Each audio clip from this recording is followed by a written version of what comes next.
दोस्तों, कन्हैया कुमार की लो आई की वीडियोस तो आपने देखी ही होंगी और साथ ही कन्हैया कुमार के ऐसे डिबेट्स और इंटरव्यूज भी देखे होंगे जहां पे जब कन्हैया कुमार से कोई ऐसा सवाल पूछ दिया जाता है जिसका जवाब उसके पास ना हो तो कन्हैया कुमार उल्टा उस प्रश्न करने वाले को ही ट्रोल करने लगता है। कन्हैया कुमार की किसी भी बात में कोई लॉजिक नहीं होता। वो सोचता है कि मैं बहुत बड़ा क्रांतिकारी हूँ। और जिस तरह से कन्हैया कुमार कम्युनिज्म को छोड़ के राहुल गांधी की सेना ज्वाइन कर ली, उससे तो यही लगता है कि कन्हैया कुमार का भी राहुल गांधी की तरह कोई पॉलिटिकल भविष्य नहीं है। जय हिंद। बिहार में जब कुछ है ही नहीं तो रोड क्यों बन रहा है? बिहार में है, बिहार में वो है जिसके लिए दुनिया तरसने वाली है। बिहार में है पानी। दुनिया में जिस तरह से पानी खत्म हो रहा है, दुनिया भर के पूंजीपतियों और कारोबारियों की नजर बिहार की पानी पर है। ये जो बड़ी बड़ी सड़कें बन रही हैं हमारे आसपास, हमारे पास तो इनकम ही नहीं है, तो सड़क बना रहे हैं किसके लिए? सड़क बना रहे हैं यहाँ का संसाधन लूट के लेके जाने के लिए। डोकले की औलाद ये कौन सी फिल्म लाया है? कानून क्यों इम्प्लीवाई कौन करेगा? पुलिस ही करेगी ना। कानून को काम नहीं सवाल खड़े करते रहे। कानून को काम नहीं करने दिया जा रहा। पुलिस के लोग आके अरेस्ट करते हैं, आप कोर्ट चले जाते हैं और कहते हैं कि अरेस्ट मत करने दीजिए लोगों को। क्योंकि वो अरेस्टिंग गलत थी। मौलिक अधिकारों का हनन हो रहा है। क्योंकि वो अरेस्टिंग गलत थी सर। इसका सबसे बड़ा उदाहरण मैं आपके सामने ये कोर्ट तय करेगा ना कन्हैया। मैं और आप तय करने वाले कौन होते हैं? मैं तो कोर्ट के देश में कोर्ट है ना, कोर्ट ही तय किया है ना, तभी तो मैं यहाँ खड़ा हूँ। बिल्कुल। और जैसे उसी कोर्ट ने आपको रिहा किया, वैसे वही कोर्ट बाकियों को कर देगा। और कोर्ट अभी नजरबंदी में है, रिहा नहीं हुए वो पांचों। हाँ, मैं ये नहीं कह रहा हूँ। हम ये कह रहे हैं कि आप कोर्ट पे भरोसा कीजिए, कोर्ट को अपना काम। ये मैं आपसे कह रहा हूँ कि आप भी कोर्ट पे भरोसा। हम भरोसा करते हैं, पुलिस पे भरोसा। और आज कोर्ट के साथ जो हो रहा है उसको भी आप देखिए। आप राजनीतिक बहस करना चाह रहे हैं, मैं आपसे राजनीतिक सवाल करता हूँ। बिल्कुल। आपकी एक तस्वीर आई थी कुछ दिनों पहले की बात है, आप लालू यादव जी के साथ थे, शायद आपने उनके पैर वैर छुए हैं, am I right? आप मैं गलत तो मुझे करेक्ट कर दीजिएगा। हो सकता है कि मैंने भी कोई मॉर्फ पिक्चर देखी हो, अगर आप मैं मॉर्फ हो तो आप करेक्ट कर दीजिएगा। आप लालू यादव जी से मिलते हैं, उन लालू यादव से जो शहाबुद्दीन के साथ खड़े हैं। अब मेरा सवाल आप समझ चुके हैं, वो शहाबुद्दीन जिसने चंद्रशेखर का खून किया, आपके अपने साथी, आपकी विचारधारा के साथी। आप जब जाके लालू यादव से मिल सकते हैं और आपको उनमें गलती नजर नहीं आती है, तो फिर कैसे आप ये सवाल खड़ा कर सकते हैं कि राजनीति के लिए सिर्फ नरेंद्र मोदी ही राजनीति कर रहे हैं? क्या कन्हैया कुमार राजनीति नहीं कर रहे हैं? क्या लालू यादव राजनीति नहीं कर रहे हैं? कन्हैया, और कोर्ट ने उनको बरी कर दिया। कन्हैया, ये फर्जी बहस है। मैं बार-बार ये कह रहा हूं। कौन नक्सलियों पर ज्यादा दुर्दांत सरकार है, यूपीए या एनडीए? सीधे से कंपैरिजन कर दीजिए और आज तय कर दीजिए कि आप कहां खड़े हैं। सरकार यूपीए के वक्त में गिरफ्तारियां हुई, मैंने आपको उदाहरण देकर के बताया। सब लोग छूट गए, कोबाट गांधी को छोड़ के, मैं साईं बाबा को छोड़ के। मैं ये आपसे जानना चाह रहा हूं, कौन ज्यादा कड़ी कार्रवाई कर रहा है? मनमोहन सिंह की सरकार कर रही थी या नरेंद्र मोदी की सरकार कर रही थी? कौन जाति कर रही है अर्बन नक्सल के नाम पर? बता दीजिए आप। जाति तो सर ये बीजेपी कर रही है। मैं कन्हैया जी से ये जानना चाहता हूं कि अभी राहुल गांधी ने कहा था कि गरीबी से आतंकवाद है, और आप भी पहले एक बार कह चुके हो कि गरीबी से आतंकवाद है। तो सर मैं ये जानना चाहता हूं, ओसामा बिन लादेन इस दुनिया का सबसे धनी आदमी था, बगदादी भी सबसे धनी आदमी है, तो फिर जब ये इतने धनी लोग हैं, ये गरीबी से आतंकवाद कैसे हो सकता है? सर मैं भी गरीब हूँ, तो क्या मैं आतंक करने लगूंगा? मैं आतंकवाद को बढ़ावा दे दूंगा? पहली बात तो ये है कि मैं भी गरीब हूँ और मैं किसी भी आतंकवाद का समर्थन नहीं करता हूँ। एक्टिंग है। कौन आरोप लगाती है? भाजपा। क्या आरोप लगाती है? टुकड़े टुकड़े गैंग। आरोप कौन लगा रहा है? टुकड़े गैंग है भाजपा के लिए। अच्छा। क्योंकि भाजपा का टुकड़ा टुकड़ा करेंगे। इस दिल के टुकड़े 1000 हुए, भाजपा के टुकड़े 1 लाख होंगे। कोई यहाँ गिरेगा, कोई वहां गिरेगा।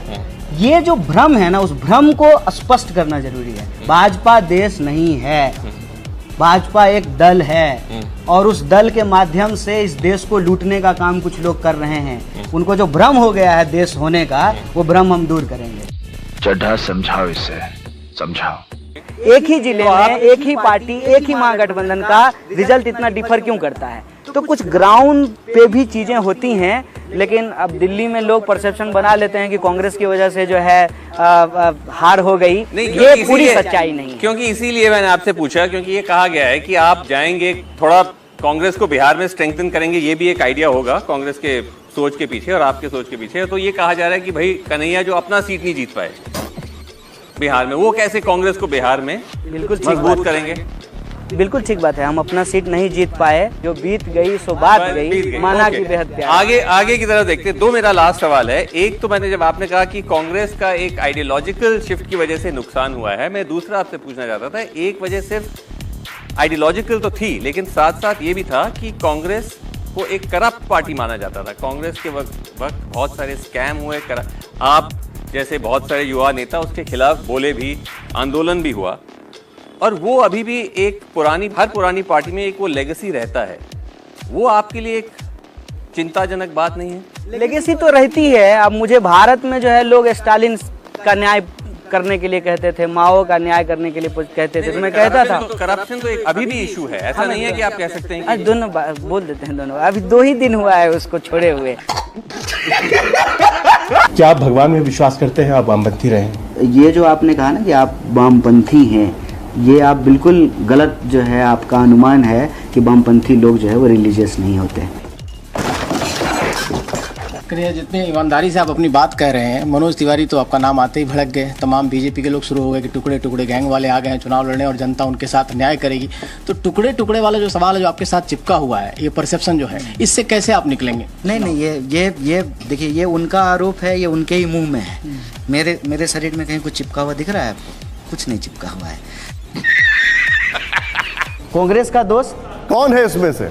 दोनों दोस्त हो सकते हैं? नहीं, देखिए आप लोग पत्रकारिता के स्टूडेंट हैं ना, आपसे हम ये सवाल पूछें कि आपके घर वाले ने आपको पागल कहना बंद कर दीजिए, हाँ और ना में जवाब दीजिए, क्या जवाब दीजिएगा? बिहार का भविष्य कौन, कन्हैया कुमार या तेजस्वी यादव? बिहार ठीक है, तो फिर तो जो है चलते हैं कपिल शर्मा के शो में। आप लोग मोहब्बत की दुकान खोल रहे हैं, लेकिन राहुल गांधी के प्रधानमंत्री पर निजी टिप्पणियां करते हैं। सुना देते हैं आपको वो क्या कह रहे हैं, जरा दिखाइए। उन्होंने जो कहा राहुल गांधी ने, वो निजी टिप्पणियां हैं और एक तरफ मोहब्बत की दुकान है। जरा प्ले ऑन करिए इसको। BJP can't really discuss them, so then they have to do the whole scepter thing. No. You know, lying down and doing all that. Rahul Aren't you happy I'm not lying down? देश की सबसे बड़ी विपक्षी party, मैं कोई गुनागणित नहीं कर रहा हूं, लेकिन मुझे यह बात सीधे तौर पे समझ में आ रही है, लेकिन जो पार्टी सबसे बड़ी पार्टी है, सबसे बड़ी विपक्षी पार्टी है, उस पार्टी को अगर नहीं बचाया गया, अगर बड़े जहाज को नहीं बचाया गया, छोटी छोटी कश्तियां भी नहीं बचेगी। दोस्तों, कन्हैया कुमार की बेइज्जती वीडियोस तो आपने बहुत देखी होंगी, साथ ही ऐसी वीडियोस भी देखी होंगी जहां पे जब कन्हैया कुमार CPI में था तो कांग्रेस को ही गाली देता था। कन्हैया कुमार के पास कोई लॉजिक नहीं होता, कोई भी जवाब फैक्ट पे बेस्ड नहीं होता, बस चिल्लाते रहो और डफली बजाते रहो। कन्हैया कुमार टीवी पर आके कुछ और बोलता है, लेकिन रियल लाइफ में कुछ और कहता है। खुद को गरीब कहता है, लेकिन घर में पूरा एक महल बनवा रखा है। आप भी वो वीडियो देख सकते हैं, बहुत वायरल हुई थी कन्हैया कुमार के घर की वीडियो। तो कन्हैया कुमार की हिपोक्रेसी का पूरा इतिहास रहा है। तो वीडियो आपको पसंद आई हो तो लाइक कमेंट से जरूर करना है।